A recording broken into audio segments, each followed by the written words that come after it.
have another coffee, smoke another cigarette, and calm down. Let's.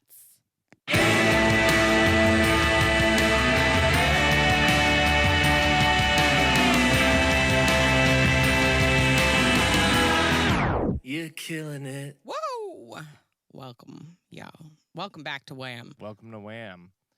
You may notice the big yellow sign behind us. Where'd that come from? Oh my gosh, it's magic, y'all. This is the sign we've been talking about. It's so large that we could barely get it fully in the shot. But you get the picture. Also, look at this cute little package. And there's also a little WAM sticker on it. These will be at our merch table. Mm-hmm. Our little coffee blends. Super excited. On the 21st at the Highland Park Bowl. Very excited. Beyond excited now. It's pedal to the metal. Yep. We just had a rehearsal with Tina the other day. It went great. And then we got another one coming up. And so we are pumped, ready to go, ready to rock. Ready for action. We're going to have a little bit of merch there, ready for the show. Yeah. All right. Yeah. Yeah, welcome. Excited. So we did a lot this week, as we do every week.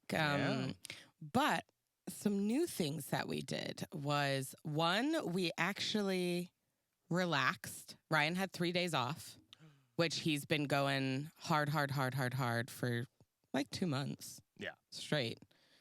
So this was really exciting. So we got to recoup, and we got massages. Ooh. We got reflexology massages, which Ryan does not, he's not into it. Not a big fan of strangers touching my body. I've worked at spas basically our entire time together, and I've booked him massages. I've done trades with other masseuses to get him in, and he just is like, nah. It's not that I don't enjoy them. Hey, Willow. It's really the motivation to like actually get up and go. when it's like I'm supposed to be relaxing and I have to go somewhere. I don't know. It's a weird thing. Like I don't mind it so much when I'm like there in it and getting it.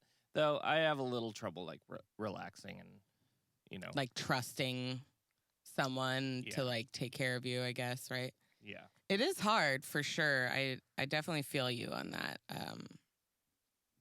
I feel like because we do so much, it takes a certain person to make me feel relaxed in a place like that. Mm-hmm. You know, like they really have to dom the energy. Like, no, bitch, I got this. Yeah. You need to just shut down. And I'm like, okay. But yeah. And this place was fine. The only thing that like really like kind of like was not cool was at some point, and I understand they're running a business, they're low staffed. At one point, the lady giving me my massage answers the ringing phone, and then that's at full volume, by the way. She gets up and goes and answers the phone and like booking an appointment, and then for whatever reason, she decides while she's in the middle of it to come back and continue massaging me while she's on the phone. It's like, just take the call, go make the appointment, then come back. Like, why? But she's like, putting the phone on her ear and rubbing my back, like with one hand kind of thing. It's $85 for this, and it's $60 for that. And, it's like, okay. It was kind of comical, to be honest. It was really ridiculous. Yeah. And we could hear the other conversation. And we're back. Yeah, but other than that, it was pretty Other than that, the one thing we did realize this was different, they had long nails. Both of our practitioners had long nails and used it in the massage. I thought that was weird. Which wasn't my favorite, wasn't his favorite. But we were down for the ride. We're like, we're going to just see what happens. We don't know. This is interesting. However, I left there feeling pretty damn relaxed. Yeah, that's pretty good. It was pretty interesting. But next time we're going for pedicures. Yeah, pedicures instead. Because damn, leaving there without my feet looking pretty. was kind of a letdown for sure. Mm-hmm. Pedicures do that. They make you feel confident in a weird way. Like, and manicures, it does something. I think it's your tips, you know? Never had either. So. You've never had a pedicure or a manicure? Nope. That's surprising for a bisexual male. No. Interesting. So, okay, we're going to do that next. That's going to be our next self-care adventure. We are trying to take care of ourselves. Also, I really want Ryan to get his toenails painted, but he doesn't want it. We'll see. So, yeah, that was super exciting. Afterwards, what we did was go to Paul McCartney. Yeah. Now, that was the event of a lifetime. So we went with my parents, met them at SoFi Stadium, and,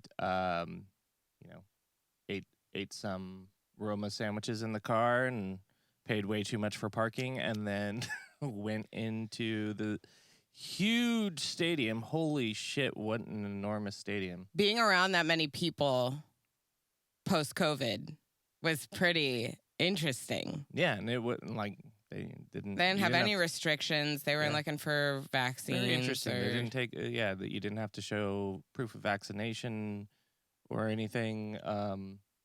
Not complaining. No. It was just very interesting to have that. It felt very pre-COVID, and it was actually really. It was nice. Nice. Yeah. Smoked a big joint before we went in. Yep. And hearing that many people and hearing and feeling that many people's energy in one container. Holy shit. Just hearing them like roar was like, there are 50,000 people in here, and they are all somewhere around there. Like, we're all here doing the same thing, coming to watch. We're having an emotional time.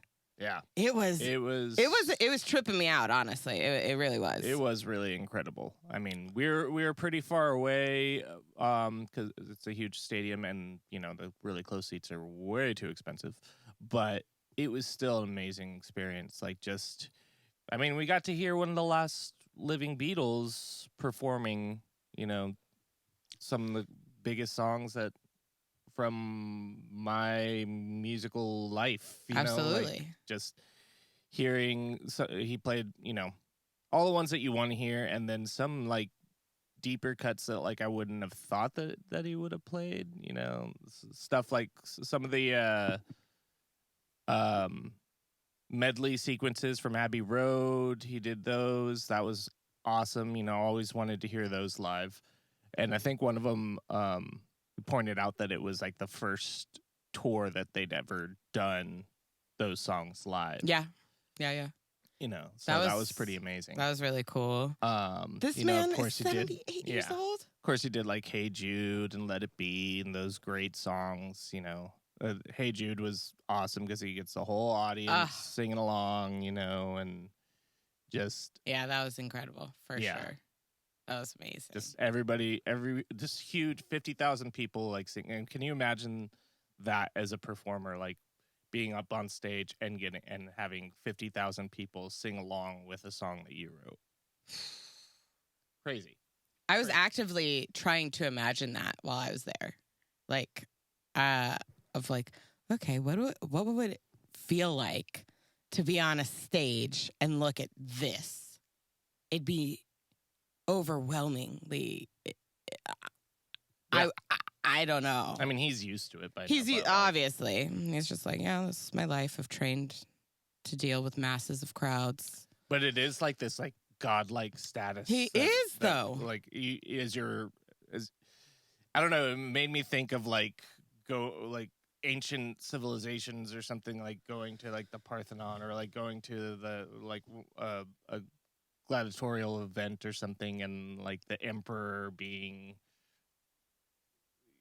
is held in this godlike status. There's all these pictures of him and like he's standing in space. And actually at the very beginning of the show, spoilers to anybody that might be seeing Paul McCartney, like like half an hour before he goes on, they start playing like pretty much all montage, photo montage thing. Yeah, they start playing like all the music from his past, or all these songs that like he's probably not going to play in the set, and from like the early days of the Beatles and like some of their earliest recordings, and all the way to like Wings and like his most recent album and stuff.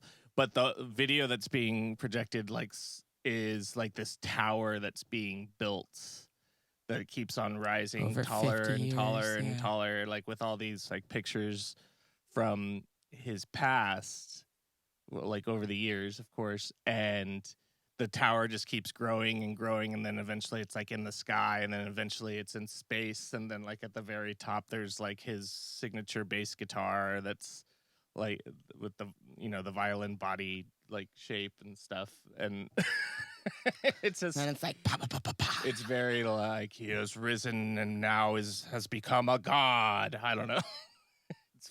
It's kind of true. I mean, yeah. What? He's the godfather of modern. If Elvis is the king, Paul is the god of rock and roll. Yeah, I would say so. I mean, what an interesting, iconic life that I don't know who else would be able to say, yeah, I lived a similar life like that. Right. To be a fucking Beatle. Right. You are a god in that sense. Right. Like the whole world already deemed you that. So. Yeah. It was incredible. Yeah, what an and the whole stadium singing with Paul. We sang with Paul McCartney last night. Yeah, that's right. We did a little ditty. Yeah. What was also really interesting was the guy that did Lord of the Rings. What's his name? Peter Jackson. Peter Jackson cut together some video of John Lennon singing, extracted just his voice and vocals, so he could Paul could sing with him back and forth on stage, which that was awesome. That was there are definitely some very emotional moments like that. That was one of them. Brought some tears to my eyes, like seeing they did I Got a Feeling, and then they had like John singing his part, like video of John singing his part in that song while they played it live. Then there was also what really got me was he did a version of Something, George's song, started it on ukulele, and then like went into the full arrangement of the song while like these pictures of George were on the screen. It was a very emotional moment. Very, very emotional. We cried a lot. Yeah. Cried a lot. It was great. What else happened? Everybody was pretty civil inside too. There wasn't like anything crazy going on. But then again, it's Paul McCartney, so it's not like a real There rage. was one guy who during I think Let It Be, one drunk guy that like, we're way up on the balcony area, and the way those stadiums are, like they're at such an angle, like definitely got a little vertigo, like looking down.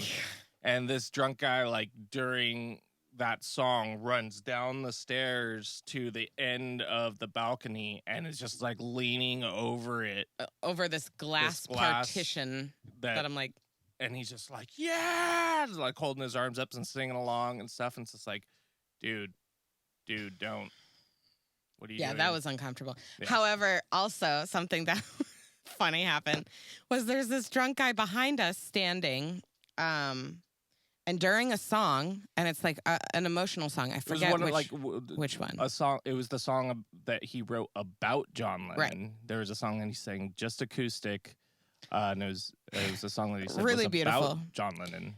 However, this gentleman behind us decides to open up TikTok at full volume and then proceeds to scroll with it at full volume while fucking Paul McCartney is singing this really... Like everybody turned around and went like, what the fuck, dude?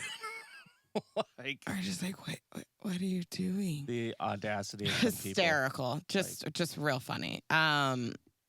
So many people in filming. crowds are So many people filming the entire thing. filming the screen. Zooming in on the screen of the performance. I don't understand it.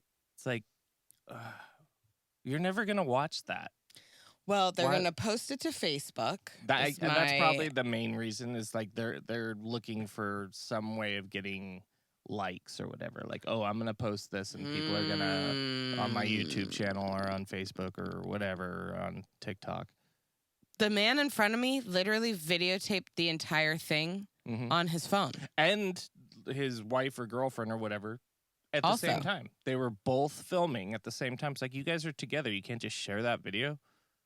Like, but it boggles my mind. It's really interesting why we do that. We talk about this also when we go to like Disney and stuff, when people are constantly filming the fireworks. Like, that's capturing what fireworks look like. Not really. And who the fuck wants to watch fireworks on the phone? Yeah. I am willing to bet that they would never, ever actually watch the fireworks show on their phone. Like, who's going to do that and who's going to give a fuck? Like, oh, check out this great fireworks show on my phone. Yeah. No. No. No. I don't. That's... Yeah. I also think if you're one of those people, you're dumb. I think it's the addiction to the phone thing. Yeah. We're so used to viewing our whole world through this phone that we can't really view our world unless we are videoing it through our phone. Then we're like, oh, this is real now. It's like that joke of like, Pixar, it didn't happen. Like, yeah. It's like people are afraid that like no one will believe them how great it was if they don't film it. If they don't have a lesser quality version of what they saw with their own eyes. What was cracking me up, and then they miss it with their own eyes. Yes. The thing, though, is that like when you're doing that, you don't get to actually see it and experience in real life because you're focusing on the screen. But like, the funny thing is, it was already on a screen. Anyways, that's enough of that. It was great seeing great Paul McCartney's concert. Seeing my mom like experience it too and enjoying that, as she kept saying like that she's had a crush on Paul since she was 10 years old. So that was and really that cute. She wrote secret love letters to him and that her mom found them. Yeah. And like scolded her. So yeah, that was like a dream for her for sure. She'd seen them before, but like, I think she said in like 2015 I saw. So, but yeah, overall, just an amazing experience. Got to see one of the last living Beatles, if not one of the. I mean, out of the top two most important Beatles too. Yeah. No offense, Ringo. But. So yeah, that was fun. Something else we did this week was look at love languages. That I thought was really interesting. We were supposed to do a live, but we're not very good at doing lives because we just don't do it. Which we'll try. We'll try. We'll get better. But I guess this is a book, The 5 Love Languages, which I didn't know until after. Did you write it down? It's right here. Oh. I printed it out. Like a grandpa. So I thought it was really interesting that there's a way to navigate how you can show affection for somebody these are the 5 ones. Yeah, physical touch, acts of service, quality time, words of affirmation, and receiving gifts, which I think was so interesting. So it asked us a few questions and stuff. And what we figured out is physical touch is our number 1. That's why we're so nauseating to watch. So we have no problem doing this. And number 2 is acts of service and so on and so forth. Yeah. This was really interesting because Ryan and I don't get each other gifts ever. No, not really. Like every it's once very in a rare while. that we do. Yeah, around the holiday days we will. But not sometimes. really. I mean, sometimes. Like, we've gotten each other things. A lot of times, it's more like, what do you really need right now? Like, what's something kind of expensive or whatever that, like, it's the holidays. Let's make that purchase on something that you've been wanting or whatever. But I almost would say that was more of an act of service than a gift. We're sure, yeah. We're like, okay, what do you need? Okay, go buy it. Yeah. You go, boy. Right. Get that thing. And it's not really me like, I'm going to get this for Ryan and then give it to him because I know he needs this. Yeah. I think these things, these 5, what are they called again? Love languages. 5 love languages is a really important thing for couples, people in relationships to talk about and to figure out with each other. Because not talking about it means that you could be doing something trying to show your love for somebody in a certain way that that you want to be shown love by. Let's say one of us receiving gifts was a really special way of showing love, but an absolute 0 on for somebody else. Like if Chelsea loved receiving gifts to be shown that she is loved or appreciated or whatever. She might be buying, and I don't. She might be buying me all these gifts that I don't give a shit about, and it doesn't matter to me. And it's not really showing me love because that's just not how I receive it. And I'm also not getting her anything when that would mean a lot to her because in my mind I'm going that doesn't show how much I love you. But in her mind it does. That's not the case. No. Both of us are kind of a 0 on that subject. Genuinely a 0 on receiving gifts, which I thought was really, really funny. Yeah. But other people, everybody's it's a different. spectrum, right? Some people are not about physical contact, usually because of some trauma having to do with physical contact, and that's totally understandable. And or they just don't like it, or you just don't like it, and that's totally acceptable. But if you're not communicating about that, if somebody's like, I really need to be, held, hugged, and or to have a healthy sex life, and that's how I know that we're in love or that you love me, but somebody else is, not about physical touch at all or has issues with that. If you're not discussing that and you don't know that about each other, that's going to be a big problem in your relationship that you're unaware of. I agree. I think it gives you some framework on how to give and receive love. Like you were saying, if you don't talk about these things, you may be doing a disservice to what you think is showing love. And then it gets warbled and people get upset or let down or have these expectations, even though it was not discussed. So I think everyone should try this love language profile thing, or just look at them and see which one resonates with you. So again, you can navigate this better. Yeah, we should list them one more time. Physical touch, acts of service, quality time, words of affirmation, and receiving gifts. I think I almost feel like quality time and physical touch go together, but also not true for long distance people. Yeah. Well, also quality time can mean a few different things. It can mean that we're going out and doing things together, or we're working out together, or we're going to the beach, or we're just staying Netflix. At home and watching a movie together or something that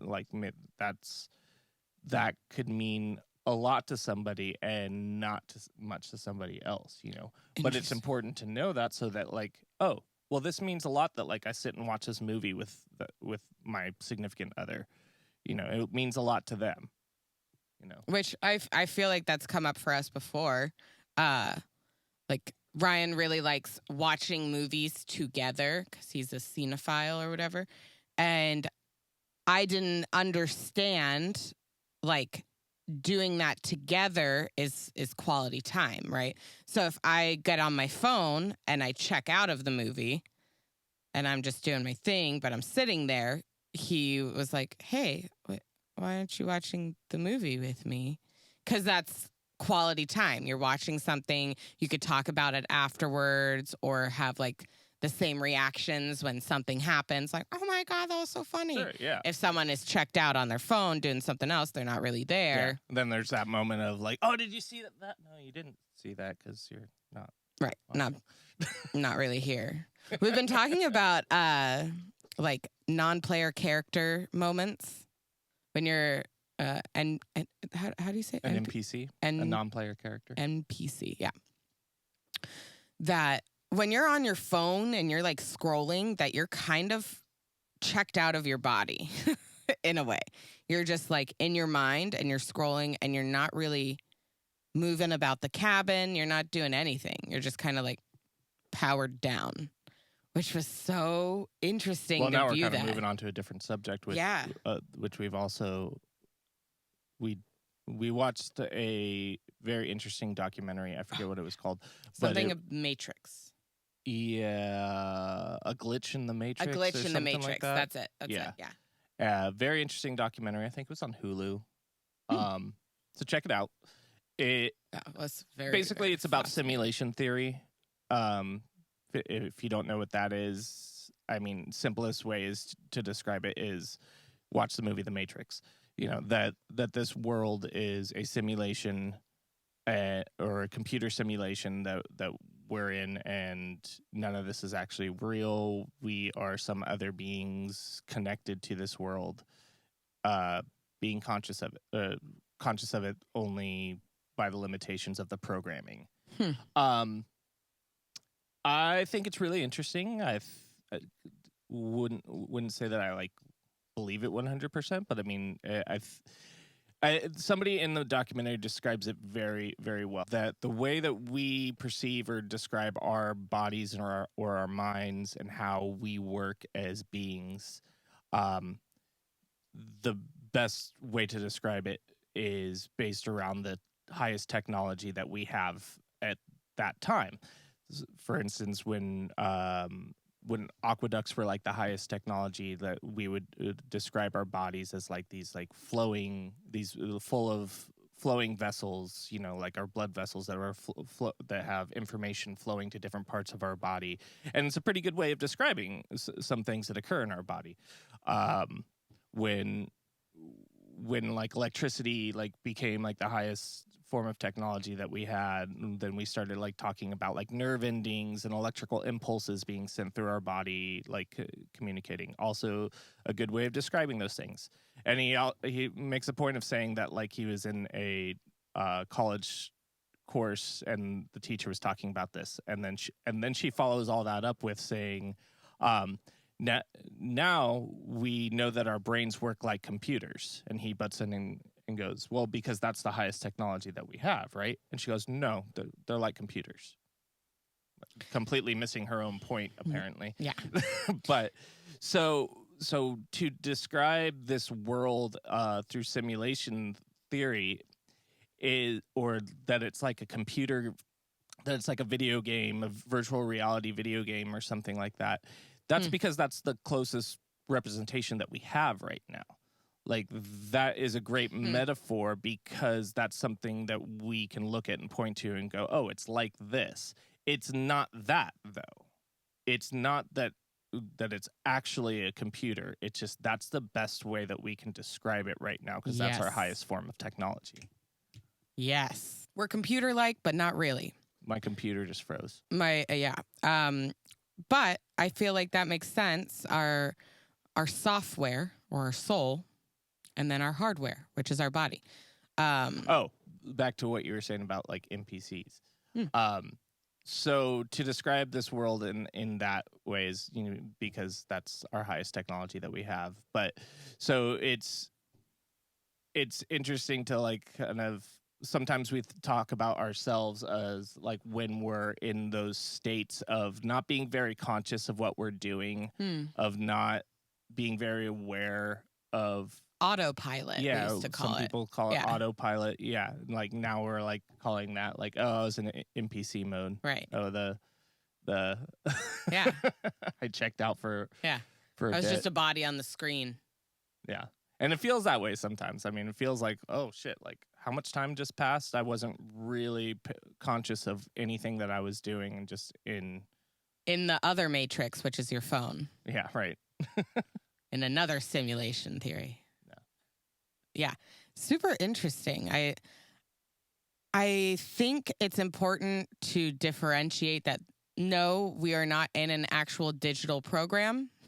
Yeah. It matters if you kill people. Yeah. Like, something that was interesting that came up in that documentary was saying when people find out, like, oh, or think this is a simulation, or hear of this theory, their immediate thought is, well, then what's stopping me from killing everybody and saying fuck it? Which is so it's like that's the weird. only thing. Well, what it reminds me of is like the God argument. Like when atheists argue that there is no God, then people who believe in God go, then why don't they? It's like almost the same response. Then it's like, well, then why? Well, then we don't have any morals or anything. Then why? Oh, wow. What's stopping me from like just killing people? If there's no God to punish me afterwards, why do I need to worry about being a good person? It's like very Book of Mormon there. Well, it's just, you need, that's what you need to be a good person, is that you need some authority figure like looming over you. Why can't you just be a good person because you know it's the right thing to do? Because you don't want to treat people shitty because you don't want to be treated shitty. You know, if you have to look at it for a selfish reason, like look like I don't want to be treated shitty, so I shouldn't treat other people shitty. Yeah, but that makes me question, is that innate in every single being? Well, that's the argument for religion. The default is, well, fuck it, I'm just going to kill everybody. And maybe that's true for some people. Is like, are you missing a mechanism or something? Possibly. That, I could only say is like evolution of our mind or our consciousness to know, like, hey, that's not okay. Yeah. Hey, I shouldn't do that just because I could do whatever I want. I guess that's what the mentality is. Once you say this is a simulation, you can literally do whatever you want.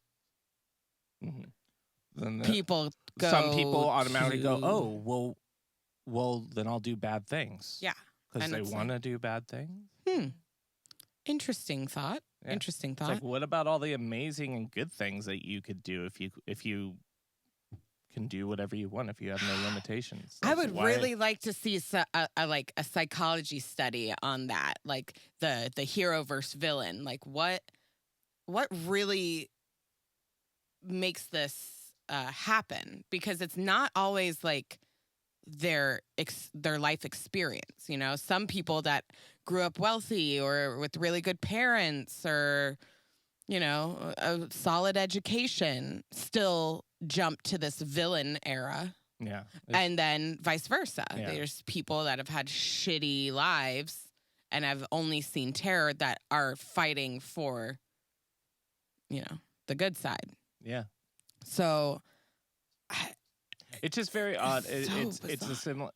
Just the similar response from some people of if there is no God or if this is all a simulation. It's like, well, then what's stopping me from doing shitty things? It's like, you are. You're stopping. Why does this matter? If you make that choice. Right.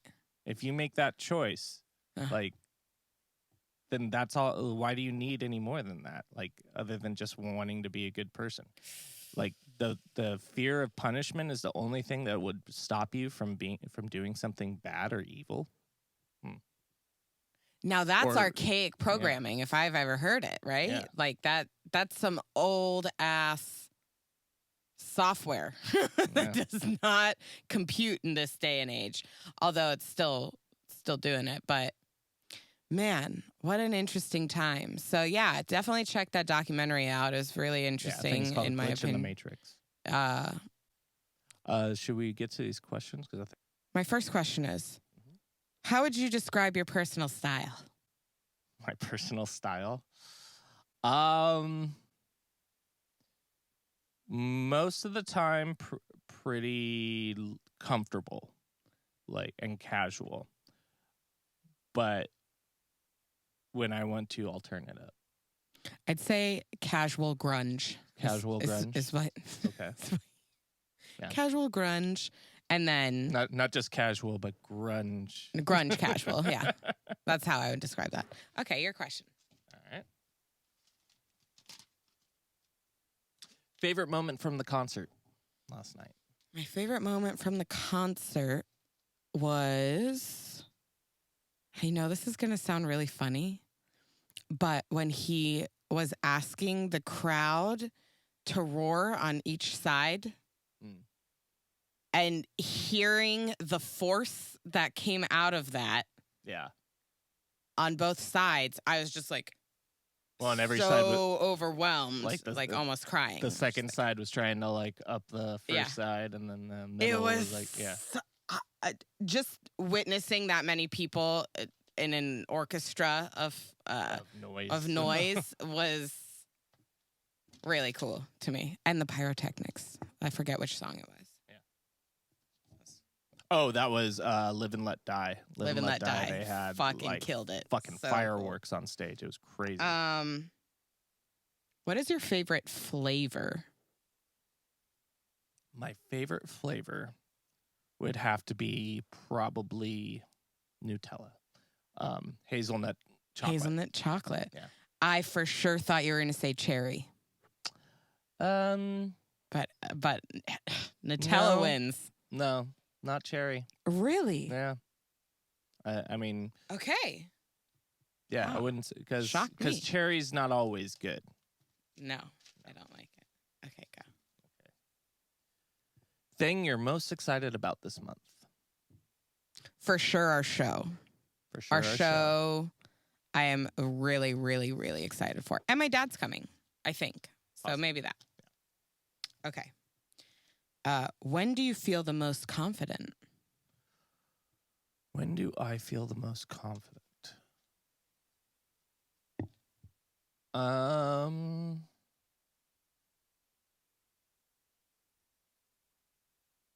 I think just after playing a show.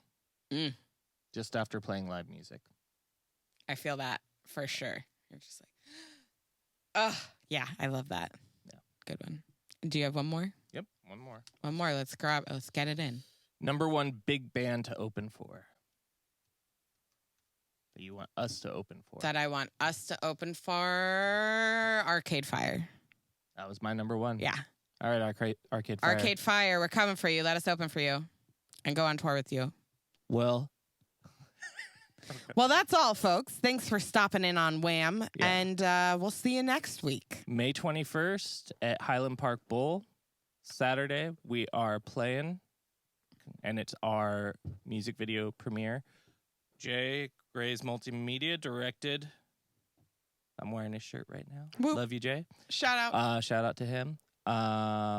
Yeah, that'll be an epic evening. May 21st, Highland Park Bowl. Come peep us. See you there. Au revoir. Thank you.